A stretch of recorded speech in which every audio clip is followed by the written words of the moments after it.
ವಿಜಯನಗರ ಜಿಲ್ಲೆ ಹಾಗೂ ತಾಲೂಕಾ ನೋಡಲ್ ಅಧಿಕಾರಿಗಳು ಈ ದಿನ ತಾಲೂಕಿನ ಬಾಚಿಗೊಂಡನಹಳ್ಳಿ ಗ್ರಾಮ ಪಂಚಾಯಿತಿ ವ್ಯಾಪ್ತಿಯ ಅಡವಿ ಆನಂದ ದೇವನಹಳ್ಳಿ ಗ್ರಾಮದಲ್ಲಿ ನರೇಗಾ ಯೋಜನೆಯಡಿ ಅನುಷ್ಠಾನ ಮಾಡಿದ ಶಾಲಾ ಶೌಚಾಲಯ ವೈಯಕ್ತಿಕ ದನದ ಕೊಟ್ಟಿಗೆ ಕಾಮಗಾರಿಯನ್ನು ವೀಕ್ಷಿಸಿದರು. ನಂತರ ಮಾನ್ಯರು ತುಂಗಭದ್ರಾ ನದಿಯಲ್ಲಿ ಪ್ರವಾಹ ಭೀತಿ ಉಂಟಾಗಿರುವ ಹಿನ್ನೆಲೆಯಲ್ಲಿ ನದಿಯ ತಟದಲ್ಲಿರುವ ತಾಲೂಕಿನ ಮತ್ಮೂರು ಮತ್ತು ಕಿತ್ತನೂರು ಗ್ರಾಮಗಳಿಗೆ ಭೇಟಿ ನೀಡಿ ಪರಿಶೀಲನೆ ನಡೆಸಿದರು.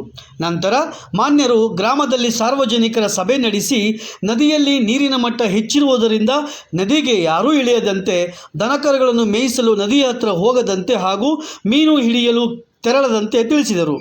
ಪರಿಸ್ಥಿತಿ ಅನುಗುಣವಾಗಿ ನೀರಿನ ಮಟ್ಟ ಹೆಚ್ಚಾದರೆ ಸರ್ಕಾರದಿಂದ ಕೈಗೊಳ್ಳಬೇಕಾದ ಮುಂಜಾಗ್ರತಾ ಕ್ರಮಗಳನ್ನು ಕೈಗೊಳ್ಳಲಾಗುವುದೆಂದು ಗ್ರಾಮಸ್ಥರಿಗೆ ತಿಳಿಸಿದರು. ಗ್ರಾಮಸ್ಥರು ನಮ್ಮ ಊರುಗಳನ್ನು ಬೇರೆಡೆ ಸ್ಥಳಾಂತರ ಮಾಡುವಂತೆ ಮನವಿ ಸಲ್ಲಿಸಿದರು. ಮುಂದುವರೆದು ಮಾನ್ಯರು ಕಿತ್ತನೂರು ಗ್ರಾಮದ ಸರ್ಕಾರಿ ಹಿರಿಯ ಪ್ರಾಥಮಿಕ ಶಾಲೆ ಭೇಟಿ ನೀಡಿ ಪ್ರಗತಿಯಲ್ಲಿರುವ ಶಾಲಾ ಶೌಚಾಲಯ ಕಾಂಪೌಂಡ್ ನಿರ್ಮಾಣ ಕಾಮಗಾರಿ ವೀಕ್ಷಿಸಿದರು.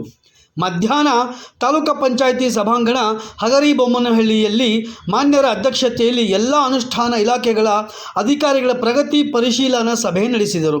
ಈ ಸಂದರ್ಭದಲ್ಲಿ ಮಾನ್ಯ ಶ್ರೀ ಪರಮೇಶ್ವರ್ ಜಿ, ಕಾರ್ಯನಿರ್ವಾಹಕ ಅಧಿಕಾರಿಗಳು, ಅನುಷ್ಠಾನ ಇಲಾಖೆ ಅಧಿಕಾರಿಗಳು, PDOಗಳು, ತಾಲೂಕು ಪಂಚಾಯಿತಿ ಹಾಗೂ ಗ್ರಾಮ ಪಂಚಾಯಿತಿ ಸಿಬ್ಬಂದಿಗಳು ಉಪಸ್ಥಿತರಿದ್ದರು.